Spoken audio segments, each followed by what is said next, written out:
മദീനത്തെ പള്ളിയിൽ ചെന്നാൽ ആദ്യം 2 റക്അത്ത് സുന്നത്ത് നിസ്കരിക്കണോ അല്ല ഹബീബിൻ്റെ അടുത്ത് പോയി സലാം പറയണോ?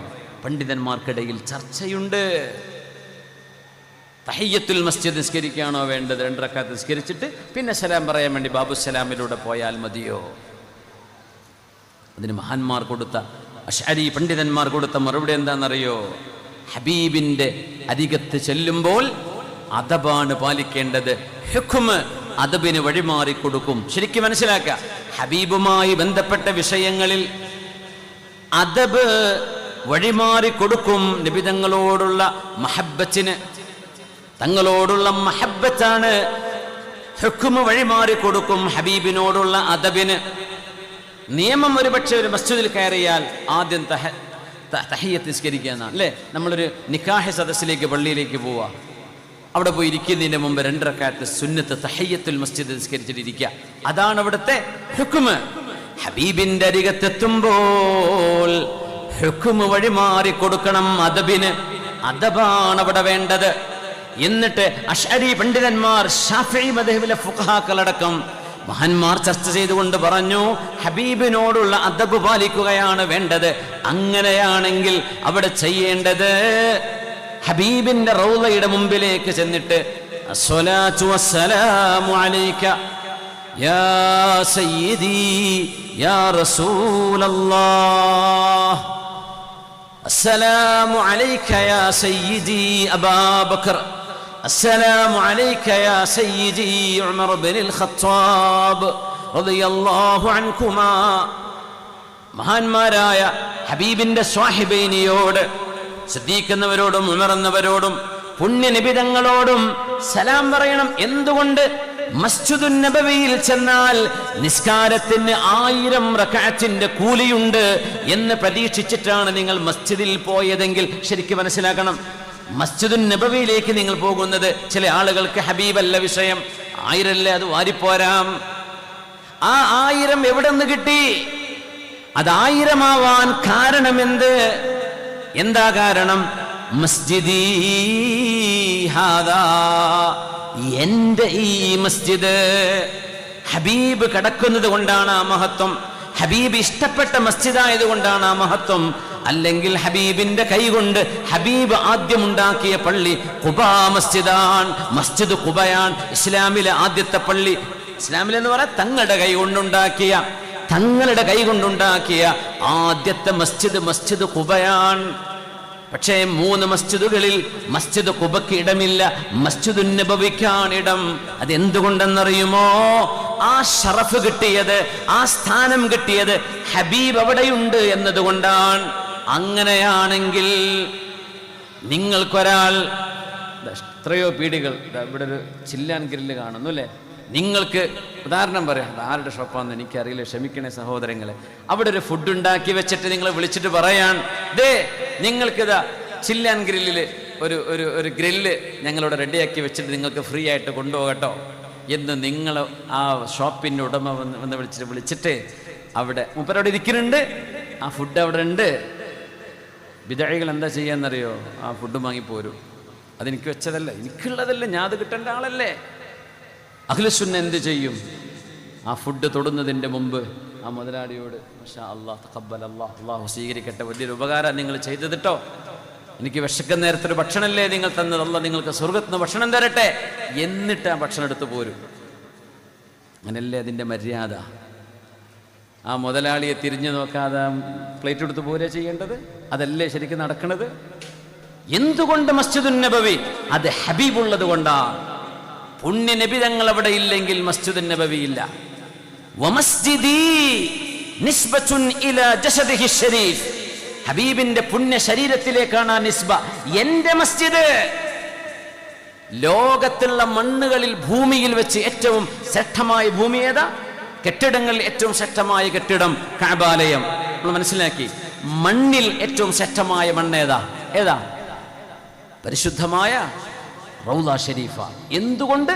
ഹബീബിന്റെ ശരീരം അവിടെ കിടക്കുന്നുണ്ട്. ആ മണ്ണിലാണ് ഹബീബിന്റെ ശരീരം കിടക്കുന്നത്. ഇനി മനസ്സിലാക്കുക, ജീവിച്ചിരുന്ന് 63-ാമത്തെ വയസ്സിൽ ഹബീബ് വഫാത്തായി അല്ലേ?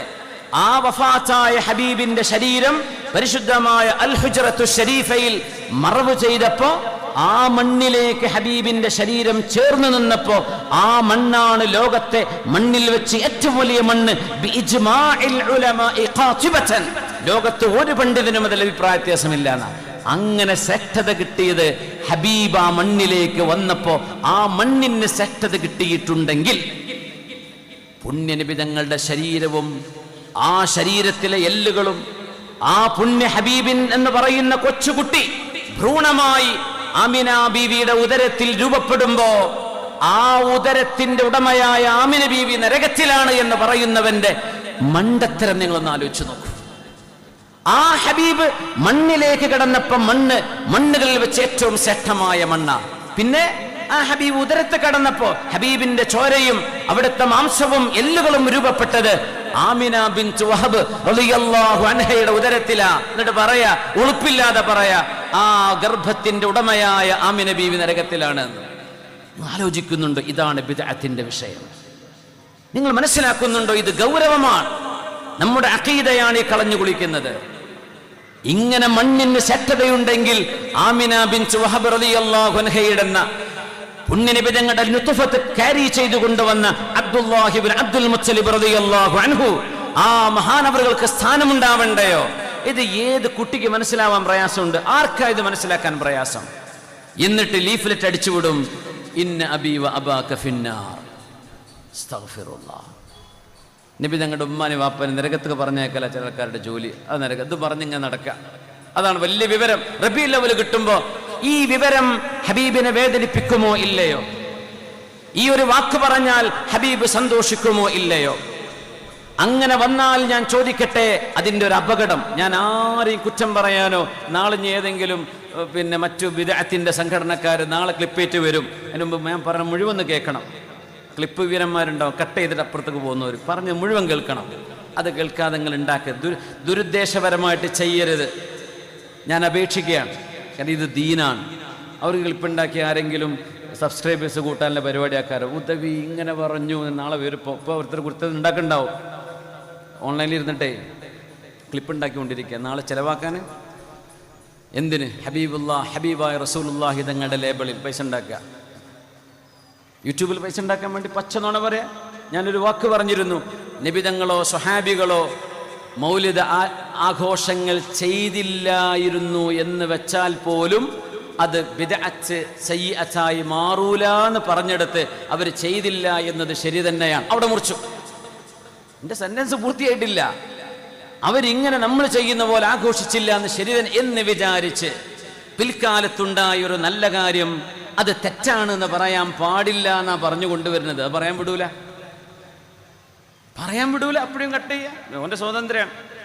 ഞാനതൊക്കെ തിരുത്തി കൊടുത്തു. അപ്പോൾ അതിലും വലിയ ചീത്തവിളി ബാക്കിൽ. പിന്നെ ഞാൻ വിട്ടു. തിരുത്തി കൊടുക്കുമ്പോൾ അതുകൊണ്ട് ഈ ഉമ്മത്തിൻ്റെ അഖീദയെ വെച്ച് കളിക്കരുത്. നമ്മൾ എന്ത് കുരുത്തക്കേട് കളിച്ചാലും അള്ളാഹു ഒരുപക്ഷെ തൗബ സ്വീകരിക്കും. അഖീദയിൽ മാറ്റം വന്നാൽ സംഗതി കൈവിട്ടു പോകും. ഹബീബ് ആരാണ്? പുണ്യനിബിതങ്ങൾ ആരാണ്? ഇത് മനസ്സിലാക്കി നമ്മൾ. ആരാ പുണ്യനിബിതങ്ങൾ? നിബിതങ്ങളുടെ ഉമ്മയും വാപ്പയും നരകത്തിലാണ് എന്ന് പറഞ്ഞാൽ വരാൻ പോകുന്ന അപകടം എന്താണ്? എന്താ അപകടം? നിബിതങ്ങൾ ജനിച്ചത് കാഫിറായിട്ടാണെന്നാണോ പിന്നെ പറയേണ്ടത്? അങ്ങനെയാണോ അതിൻ്റെ അർത്ഥം വരിക? അല്ലേ? ഉമ്മയും വാപ്പയും കാഫിരീങ്ങളായിരുന്നു എന്ന് പറഞ്ഞാൽ 40ാമത്തെ വയസ്സിൽ നിബിതങ്ങൾ കുഫറിൽ നിന്ന് ഇസ്ലാമിലേക്ക് കൺവേർട്ട് ചെയ്തു. ഇതാണോ പറഞ്ഞതിൻ്റെ അർത്ഥം? അതല്ലേ അർത്ഥം വരിക? പുണ്യ നബിയെ കുറിച്ച് പറയാൻ പാടില്ലാത്ത ഒരു ആരോപണമല്ലേ അതുകൊണ്ടുണ്ടാകുന്നത്? അതെന്താ അവർ മനസ്സിലാക്കാത്തത്? അപ്പൊ പിന്നെ മറ്റ് ഹദീസിന്റെ അർത്ഥം എന്താണ്? ഞാൻ പറഞ്ഞുതരാം. എന്താണ് ഹദീസിന്റെ അർത്ഥം? ഇന്ന അബീ വ അബാക ഫിന്നാർ. അബ് എന്ന പ്രയോഗം ആർക്ക് പറയുന്നതാണ്? ആരെക്കുറിച്ചൊക്കെയാണ് അറബ് ഭാഷയിൽ അബ് എന്ന് പറയുന്നത്? ആ ഹദീസിന്റെ ബലാബലം എന്താണ്? ലാ യുഹ്തജ്ജു ബിഹി ബിമഫ്ഹൂമിഹി. ആ ഹദീസിന്റെ ആശയം വെച്ച് ഒരിക്കലും ഫത്വകൾ പറയരുത് എന്ന് പറയാൻ ധൈര്യപ്പെട്ട മഹാന്മാരായ പണ്ഡിതന്മാർ ഫഖറുദ്ദീൻ റാസി തങ്ങൾ, അല്ലാമ സുയൂത്തി തങ്ങൾ, അല്ലാമ മനാവി റഹ്മത്തുള്ളാഹി അലൈഹി, പ്രഗൽഭരായ പണ്ഡിതൻ അല്ലാമൽ കച്ചാനി, പ്രഗൽഭരായ ഈ അടുത്ത കാലത്ത് കഴിഞ്ഞു പോയവരും മുൻഗാമികളുമായ ഇമാം നബവി തങ്ങളടക്കം. എന്നിട്ട് ഈ ചെറുക്കന്മാർ പരിഭാഷ എടുത്തിട്ട് കൊണ്ടുവരാം. സ്വഹീഹ് മുസ്ലിമിലെ ഹദീസ്, എൻ്റെ വാപ്പയും നിന്റെ വാപ്പയും നരകത്തില. എവിടെ നിന്ന് കിട്ടി? അബ് എന്ന വാക്കിന് വാപ്പ എന്ന് മാത്രമേ അർത്ഥമുള്ളൂ എന്ന്.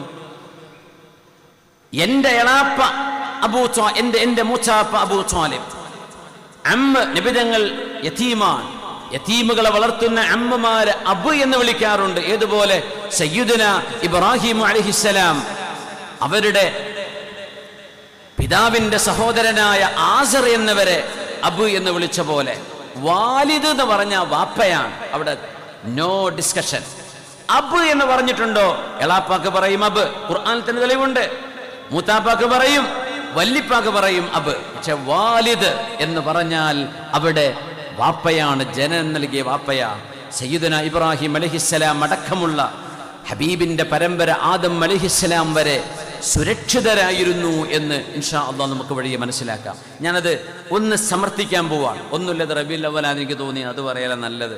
നമ്മൾ കുറേ നബിതങ്ങളുടെ മനാഖിബൊക്കെ പറയും, നബിതങ്ങൾ കരുണ കാണിച്ചവരാ, അത് ഇവർക്കും അറിയാം കരുണ കാണിച്ചവരാ. പക്ഷേ മുസ്ലിമീങ്ങൾ ഇഹ്തിഫാൽ ബി മൗലിദിൻ നബി, ഹബീബിന്റെ മൗലിദ് ആഘോഷിക്കുമ്പോഴേക്കും നമ്മളൊക്കെ പഴച്ചവരാ, നമ്മളൊക്കെ നബിതങ്ങൾ ഇഷ്ടപ്പെടാത്തത് ചെയ്യാണ് എന്ന് പറയുന്നവർ, ഹബീബിന്റെ ഉമ്മയെയും ഉപ്പയെയും ഈ പറഞ്ഞ് കുഫറാരോപണം ചെയ്ത് സന്തോഷിക്കുന്ന ആളുകൾ, അല്ലെങ്കിൽ ആ വിവരം പടച്ചുവിടുന്നവർ, അറിവില്ലായ്മ കൊണ്ട് മുച്ചൂട് നടക്കുന്ന ആളുകൾ, ഇവരോട് ചില കാര്യങ്ങൾ ഉണർത്തുകയാണ്. ഹബീബിനെ കുറിച്ച് ഖുർആൻ പറയുന്നത് ഇത് ഹബീബിന്റെ പരിശുദ്ധമായ റൗളയിലേക്ക് അല്ലാഹു എത്തിച്ചു കൊടുക്കുന്ന ഒരു അമലായി നമ്മുടെ ഈ അമലിനെ അല്ലാഹു മാറ്റിത്തരട്ടെ. നമ്മുടെ ഈ പരിപാടി അല്ലാഹു അങ്ങനെ മാറ്റിത്തരട്ടെ. ആമീൻ യാ റബ്ബൽ ആലമീൻ. അഊദു ബില്ലാഹി മിനശ് ശൈത്വാനിർ റജീം. ബിസ്മില്ലാഹിർ റഹ്മാനിർ റഹീം. قد جاءكم من الله نور وكتاب مبين يهدي به الله من اتبع رضوانه سبل السلام ويخرجهم من الظلمات إلى النور بإذنه.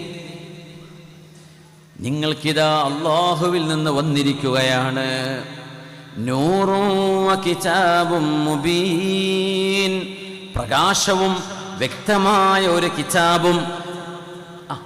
ആ പ്രകാശം എന്ന് പറഞ്ഞാൽ പിന്നെ ഖുർആനല്ല, കാരണം കിതാബ് എന്ന് പിന്നെ പറഞ്ഞു. വ്യക്തമായ ഒരു ഗ്രന്ഥവും ഒരു പ്രകാശവും നിങ്ങൾക്ക് വന്നിരിക്കുകയാണ്. മുഫസ്സിരീങ്ങൾ അർത്ഥം പറയേണ്ടത് എന്താണ് ആ നൂർ, പ്രകാശം എന്താ? ഖുർആനെ കുറിച്ചായിരിക്കും, ഹിദായത്തിനെ കുറിച്ചായിരിക്കും. അല്ല, ഇവിടെ ഈ പറയുന്ന നൂർ മുഹമ്മദ് മുസ്തഫ സല്ലല്ലാഹു അലൈഹി വസല്ലം. ബലഹീനമാണ് എന്ന് പറഞ്ഞ് തള്ളിക്കളയാൻ പറ്റാത്ത തെളിവുകളിൽ നിന്നാണ് ഞാൻ ഇനി പറയാൻ ഇപ്പൊ പറഞ്ഞതൊക്കെ അതിൽപ്പെട്ടതാണ്.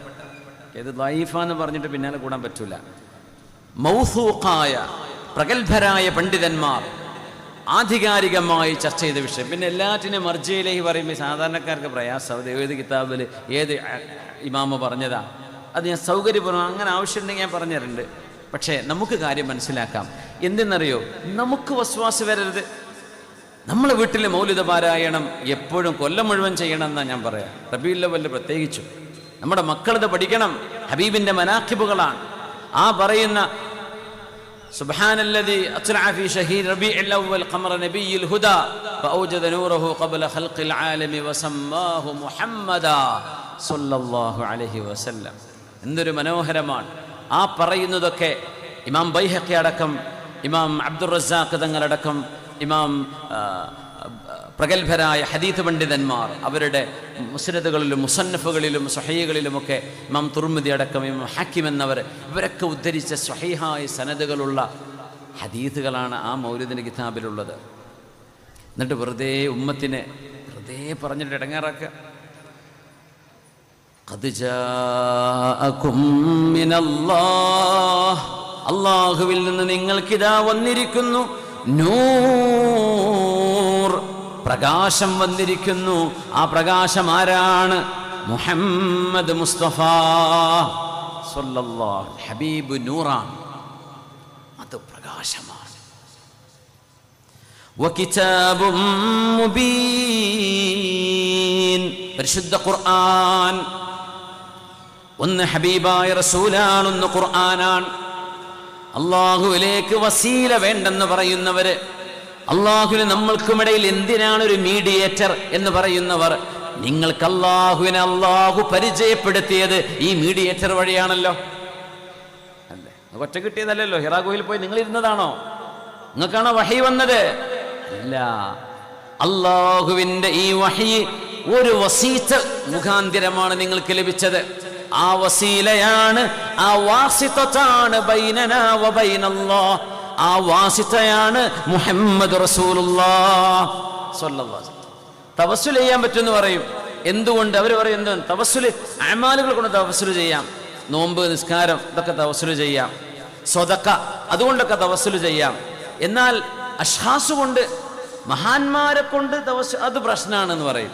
പൊന്നു ചങ്ങന്മാരെ ചോദിക്കട്ടെ, നിങ്ങൾ ചെയ്യുന്ന സൽക്കർമ്മം, നിങ്ങൾ നോമ്പെടുത്തു, ഖുർആൻ ഓതി, ദിക്റില്ലേ, ഈ ദിക്ർ ഇബാദത്ത് എന്ന് പറഞ്ഞത് അറബിയിലെ അറൽ എന്ന് പറയും. ഇതൊരു തപ്പി നോക്കിയാൽ കിട്ടാത്തൊരു സാധന അല്ലേ? നിങ്ങൾ എന്ന് പറയുന്ന ഈ ബോഡി, അതിനാണ് ജൗഹർ എന്ന് പറയാ. അതൊരു സാധനമാണ്. It's A mass, MASS, mass. മറ്റേതൊരു അബ്സ്ട്രാക്റ്റ് ആണ്. അമല്, നമ്മുടെ അമലുകൾ, our deeds are abstracts and we ourselves, we are mass, we are concrete. ഈ ബിൽഡിങ്ങിന് കോൺക്രീറ്റ് സാധനം തപ്പി നോക്കിയാൽ കിട്ടുന്നത്. we are tangible. നമ്മൾ എന്ന് പറഞ്ഞ സാധനം തപ്പി നോക്കിയാൽ കിട്ടുന്നതാ. എളുപ്പമാണല്ലോ. നമ്മുടെ അമൽ എന്ന് പറഞ്ഞാൽ തപ്പി നോക്കിയാൽ കിട്ടാത്ത സാധനം അല്ലേ? ഈ തടിയില്ലാതെ ഈ അമലുകൾക്ക് അസ്തിത്വമുണ്ടോ? ഒരാളുടെ അമല് കൊണ്ട് തവസ്സുൽ ചെയ്യാം, ആളെ തടി കൊണ്ട് പറ്റൂല അല്ലേ? ഒരു മഹാനെ കൊണ്ട് തവസ്സുൽ ചെയ്യാൻ പറ്റൂല. അയാൾ ചെയ്ത അമലുകളെ കൊണ്ട് മൂപ്പര് തവസ്സുൽ ചെയ്തോട്ടെ. നിങ്ങൾ ചെയ്ത അമല് കൊണ്ട് നിങ്ങൾക്കും തവസ്സുൽ ചെയ്യാം. പക്ഷേ അഷ്ഖാസിനെ കൊണ്ട്, അബദാനുകളെ കൊണ്ട്, ഔലിയാഇനെ കൊണ്ട് തവസ്സുൽ ചെയ്യാൻ പറ്റൂല. എന്തേ പ്രശ്നം? അത് പറ്റൂല തന്നെ ഒരു തീരുമാനിച്ചു. പൊന്നു ചങ്ങാതി, അമലുകളെ കൊണ്ട് പറ്റുമെന്ന് നിനക്ക് മനസ്സിലായാൽ, അമലെന്ന് പറയുന്നത് ഒരു അറളാണ്, മിനൽ അറാദ്. ആ അമല് ചെയ്ത ഒരാൾ ഉണ്ടാകുമ്പോഴല്ലേ ആ അമലിന് പ്രസക്തിയുള്ളൂ. ആ അമല് ചെയ്ത ഒരാളാണ് മഹാൻ. ആ അമലിന് മഹത്വമുണ്ടെങ്കിൽ അത് ചെയ്ത ആൾക്ക് മഹത്വമില്ലയോ? ഈ ചെയ്ത ആളില്ലാതെ എങ്ങനെയാ ഒരു അമൽ ഉണ്ടാകുന്നത്? അങ്ങനെയാണെങ്കിൽ ജൗഹറിന് മഹത്വമില്ല, അറളിന് മഹത്വമുണ്ട്. എന്ത് ന്യായമായി പറയുന്നത്? അബ്സ്ട്രാക്റ്റ് ആയ ഒരു സാധനത്തിന് അത് ഓക്കെയാണ്, പക്ഷെ ഈ കോൺക്രീറ്റ് നമുക്ക് പറ്റൂല. നിസ്കരിച്ച തടി നമുക്ക് വേണ്ട, ആ നിസ്കാരം അവിടെ ഓക്കെയാണ്. അതാണോ ഈ പറയുന്ന അർത്ഥം? മഹാന്മാരെ കൊണ്ട് തവസ്സുൽ ചെയ്യുന്നു, എന്ത് പ്രയാസമുള്ളത്? ഇതൊക്കെ എൽമിൽ മാലൂമായ കാര്യം. നമ്മളെ നാട്ടിൽ ഇങ്ങനെ തർക്കിച്ച് കുറേ യൂട്യൂബ് ചാനൽ അതിനുള്ളത്. ഇനി കുറേ ആൾക്കാർ തലപൊക്കി വരും, തട്ടക്കെട്ടിട്ട് വരും, നാളെ മറുപടി പറയാം. അവർക്ക് ആകെ ഒന്നും പറഞ്ഞു തരൂല. എന്തെങ്കിലും പറഞ്ഞാൽ അത് തെറ്റാന്ന് പറയാൻ മാത്രം മടയിൽ ഇറങ്ങി വരും. എന്നാ ഉമ്മത്തിന് പറഞ്ഞു കൊടുക്കുക, ഇന്നതാ ചെയ്യേണ്ടത്, ഇന്നതാണ് ചെയ്യേണ്ടത്, ഇന്നതാണ് അമല്, ഇന്നതാണ് ഈമാൻ, ഇന്നതാണ് നമ്മുടെ അഖീദ.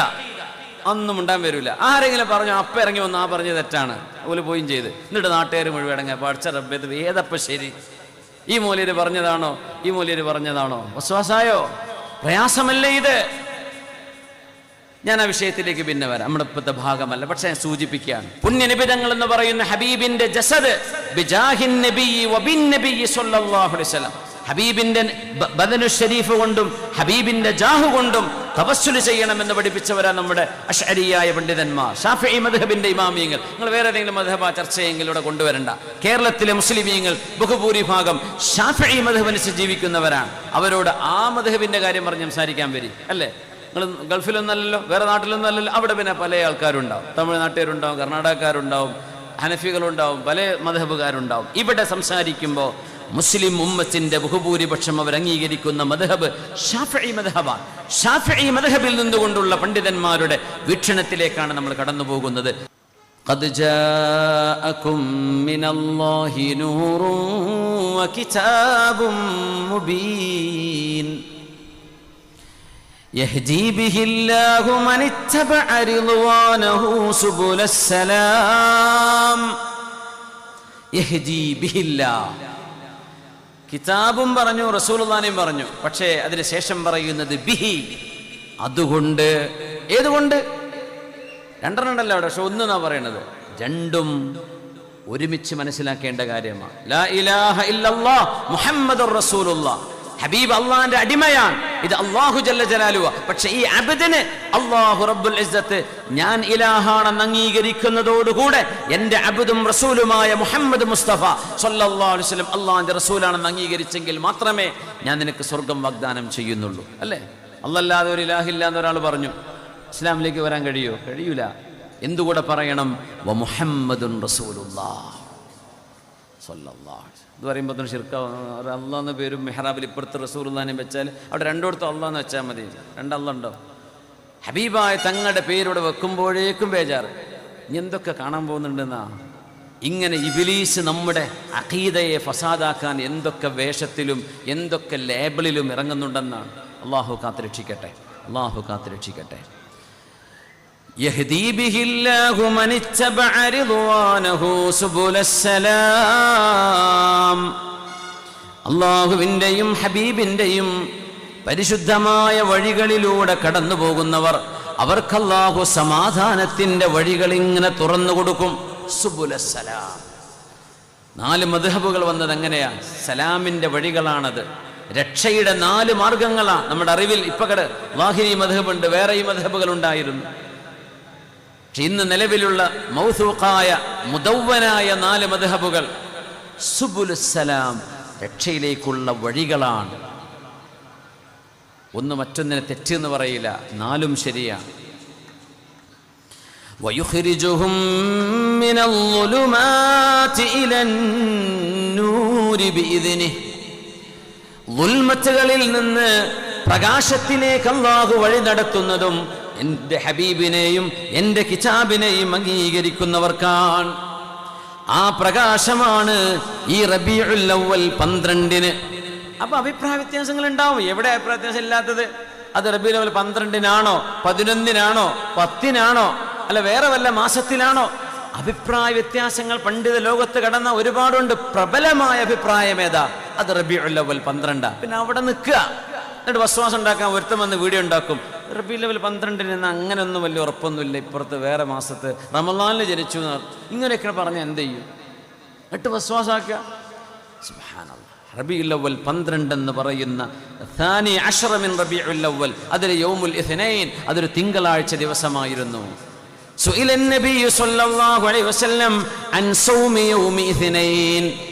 യൗമുൽ ഇത്നൈൻ, തിങ്കളാഴ്ച ദിവസം എന്തുകൊണ്ടാ നബിയെ സുന്നത്ത് നോമ്പ് സുന്നത്തായത്? എന്തുകൊണ്ടാ സുന്നത്ത് നോമ്പ് നിർബന്ധമായത്? നിർബന്ധമല്ല, എന്തുകൊണ്ടാ നബിയെ തിങ്കളാഴ്ച സുന്നത്ത് നോമ്പെടുക്കുന്നത്? എന്താ തിങ്കളാഴ്ചക്ക് പ്രത്യേകത? ഹബീബ് കൊടുത്ത മറുപടി സ്വഹീഹായ ഹദീസല്ലയോ? എന്താ മറുപടി? എന്താ തിങ്കളാഴ്ച സുന്നത്ത് നോമ്പ് വരാൻ കാരണം? ذاك يوم ولدت فيه. വളരെ പ്രബലമായ ഹദീസാണത്. ആ നോമ്പെടുക്കാൻ കാരണമായത് ഇത് ഞാൻ ജനിച്ച ദിവസമാണ്. മുഹമ്മദ് റസൂലുള്ളാഹ് സ്വല്ലല്ലാഹു അലൈഹി വസല്ലം തങ്ങൾ പറയാ. അപ്പൊ തങ്ങൾ ജനിച്ച ദിവസത്തിന് പ്രത്യേകതയുണ്ടെന്ന് തങ്ങൾ തന്നെ പറഞ്ഞെന്നില്ലേ? ഞാൻ ജനിച്ച ദിവസമാണ് ഇത്. ഏതെങ്കിലും ഒരു കുഞ്ഞിന്റെ ജന്മം പോലെയല്ല. ഏതൊരു കുഞ്ഞ് ജനിച്ചപ്പോഴാണോ ആകാശലോകത്തേക്ക് ശൈത്താന്മാർക്ക്, പിശാചുക്കൾക്ക് കട്ടുകേക്കാൻ പോകാൻ കഴിയാതെ വന്നത്. ആകാശലോകത്തുള്ള മാലാഖമാരുടെ സംസാരങ്ങൾ കട്ടുകെട്ടിരുന്ന ഒരു കാലഘട്ടമുണ്ടായിരുന്നു. ഇന്നാ കുന്നാ നഖ്തരിഖുസ് സമഅ, ഞങ്ങള് കട്ടുകേൾക്കുന്ന ഒരു കാലമുണ്ടായിരുന്നു. പക്ഷേ ഞങ്ങൾക്ക് കട്ടുകേൾക്കാൻ കഴിയാതെ വന്നു. ആകാശലോകത്തേക്ക് പോകുന്ന ഹൈവേ ബ്ലോക്ക് ചെയ്യപ്പെട്ടു. ആകാശലോകത്ത് ജീവികളുണ്ടെന്ന് ഇപ്പോൾ സയന്റിസ്റ്റുകൾ പറയാം. ഒരു സയന്റിസ്റ്റിന് ഇച്ചിരി പ്രായം, ഒരു 80 വയസ്സ് കഴിഞ്ഞു അദ്ദേഹത്തിന്. എന്താണ് അദ്ദേഹത്തിൻ്റെ പേര്? വാട്ടർ എന്ന് തുടങ്ങുന്നൊരു പേരാണ്. അദ്ദേഹം സ്പേസ് ക്രാഫ്റ്റിൽ യാത്ര ചെയ്യുമ്പോൾ ഒരു ഏലിയനെ കണ്ട ഒരു കഥ അദ്ദേഹം ഈ അടുത്ത് ഒരു ന്യൂസ് ചാനലിനോട് പറഞ്ഞു. കുട്ടികളൊക്കെ വന്നു, ഏലിയൻ, ഈ മൊലിയരെന്തോ പറയാൻ പോകുന്നുണ്ടല്ലോ, ഏലിയൻ. കുട്ടികൾക്ക് വലിയ ചർച്ചയാണ് സ്കൂളിലൊക്കെ. ഏലിയൻ, എന്താണ് ഏലിയൻസ് എന്ന് പറഞ്ഞാൽ? സംഭവമുണ്ട്, നമ്മളത് മനസ്സിലാക്കും. ഒന്നുകിൽ അത് ജിന്നുകളായിരിക്കും, അല്ലെങ്കിൽ അള്ളാഹിൻ്റെ മലക്കുകളായിരിക്കും. ഏലിയൻ എന്ന് പറഞ്ഞാൽ എന്താ? നമുക്ക് പരിചയമില്ലാത്തതിനെ അർത്ഥമുള്ളൂ. ഏതെങ്കിലും ഒരു നാട്ടുകാരൻ ഇവിടെ വന്ന് നമുക്ക് ഹീസ് സം വാട്ട് ഏലിയൻ, നമുക്കറിയാത്തൊരു സാധനമാണ്, അത്രയും അർത്ഥമുള്ളൂ. നമുക്കറിയാത്തത്. ഒരു സയൻറ്റിസ്റ്റ്, അദ്ദേഹം ഒരു 10 മിനിറ്റോളം നീണ്ടു നിൽക്കുന്ന അദ്ദേഹത്തിൻ്റെ വളരെ നല്ലൊരു സംഭാഷണം ഞാൻ ഇപ്പോൾ അടുത്ത് ശ്രദ്ധിച്ചു. അദ്ദേഹത്തിൻ്റെ പേര് നോട്ട് ചെയ്യാൻ മറന്നുപോയി. വാട്ടർ എന്ന അവർക്ക് അങ്ങനെയാണല്ലോ, സ്റ്റോണും വാട്ടറും മൗണ്ടൻ അങ്ങനെയൊക്കെ പേരിടും, കല്ല് മണ്ണൊക്കെ. അപ്പോൾ അദ്ദേഹം നാസയുടെ സയൻറ്റിസ്റ്റാണ്, സ്പേസ് യാത്ര ഒരുപാട് ചെയ്ത ആളാണ്. അദ്ദേഹം he experiences his encounter with an alien. അയാൾ പറയാം, ഞാൻ എൻ്റെ ക്യാബിൽ ഇരിക്കുമ്പോൾ എൻ്റെ മുമ്പിൽ ഒരു ഏലിയൻ വന്നിരുന്നത് ഞാൻ കണ്ടു. എനിക്ക് കാണുന്നുണ്ട് അയാൾ എൻ്റെ കൂടെ യാത്ര ചെയ്യുന്ന സഹയാത്രികനല്ല. അങ്ങനെ ഞാനും അയാളും തമ്മിൽ സംസാരമുണ്ട്. അയാൾ ഇംഗ്ലീഷിൽ തന്നെ എനിക്ക് മറുപടി തന്നു. അതും പറയുന്നുണ്ട്, എവിടെയോ സ്പേസിൽ, പ്രപഞ്ചത്തിൻ്റെ അങ്ങ് ഉള്ളിലെവിടെയോ, ഭൂമിയുടെ ഗ്രാവിറ്റിക്ക് പുറത്തുള്ളൊരു മണ്ഡലത്തിൽ.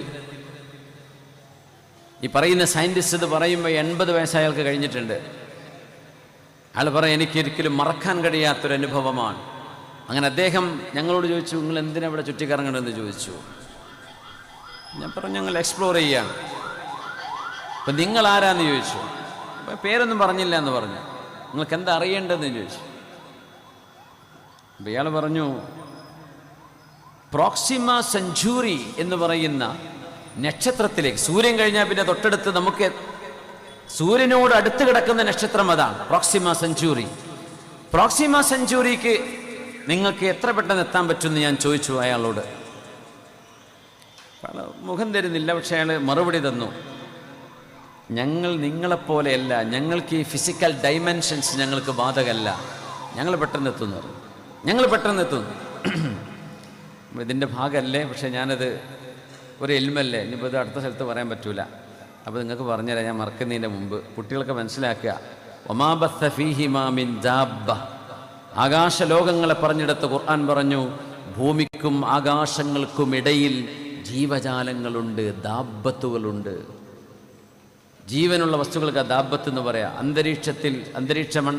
ഭൂമി അതൊക്കെ പോട്ടെ, നമ്മുടെ മിൽക്കി വേക്കപ്പുറത്ത്, മറ്റു ഗാലക്സികളിൽ, നമ്മുടെ ഈ മിൽക്കി വേയുടെ ഉള്ളിൽ കിടക്കുന്ന ഏതെങ്കിലും സ്റ്റാറുകളുടെ പ്ലാനറ്റ്സിൻ്റെ അകത്ത് ഒക്കെ ജീവജാലങ്ങൾ ഉണ്ടാകാനുള്ള സാധ്യത ഖുർആൻ പറഞ്ഞിട്ടുണ്ട്, ഉണ്ട്.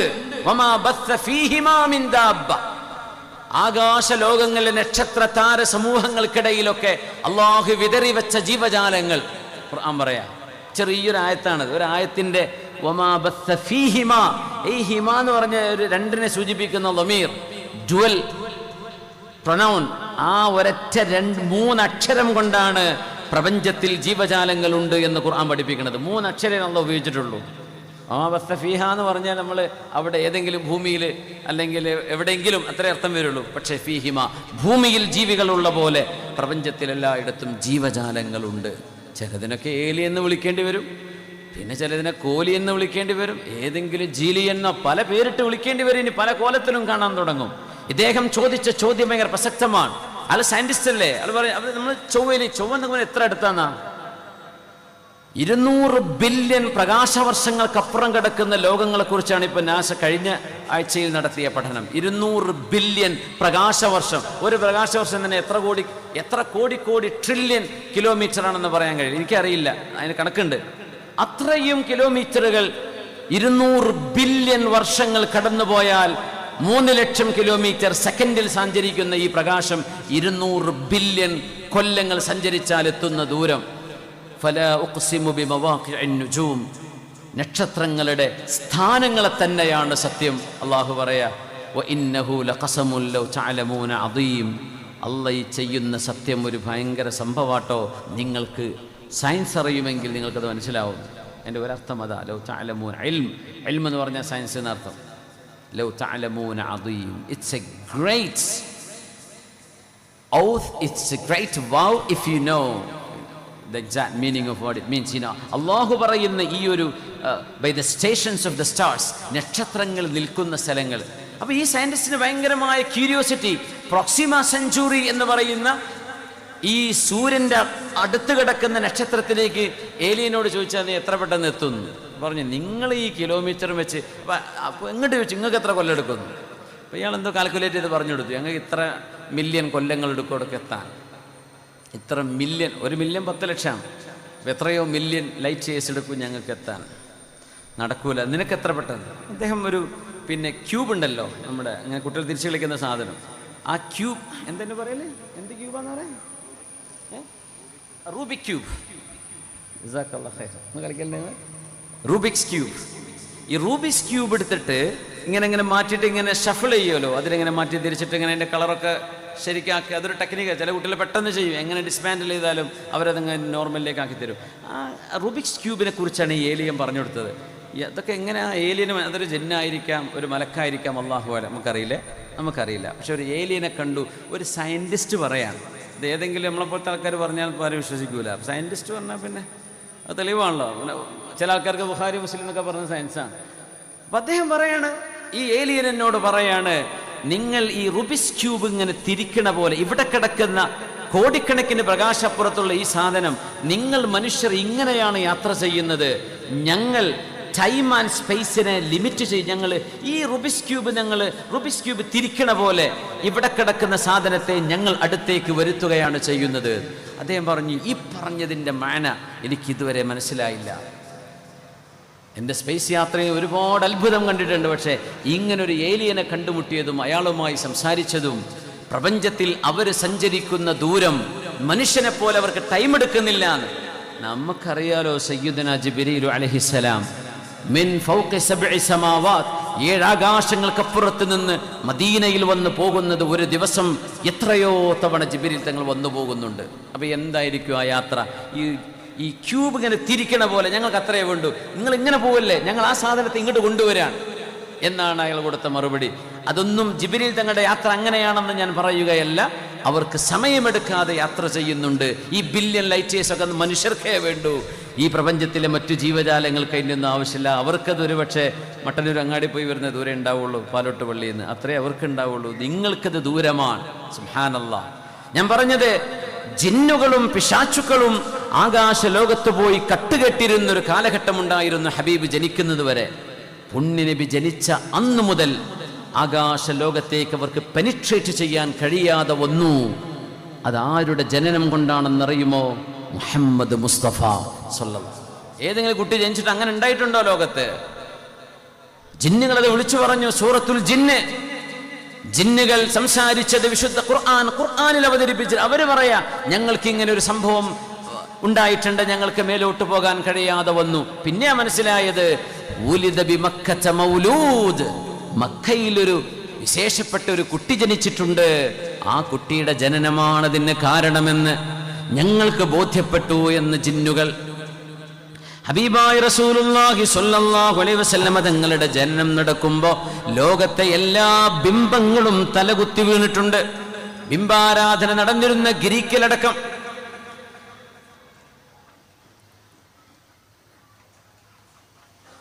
Yunnan, Babylonia, Egyptian civilisation, Mesopotamian civilisation, ലോകത്തെവിടെയെല്ലാം ബിംബാരാധനയുണ്ടായിരുന്നോ, ആരൊക്കെയാണോ അല്ലാഹുവേതര മറ്റു ദൈവങ്ങളെ പൂജിച്ചിരുന്നവർ, ആ ബിംബങ്ങൾ തലകുത്തി വീണിട്ടുണ്ട്. AD 571 570 ഹബീബായ നബി തങ്ങൾ ലോകത്ത് ജനിക്കുമ്പോൾ സ്വല്ലല്ലാഹു അലൈഹി വസല്ലം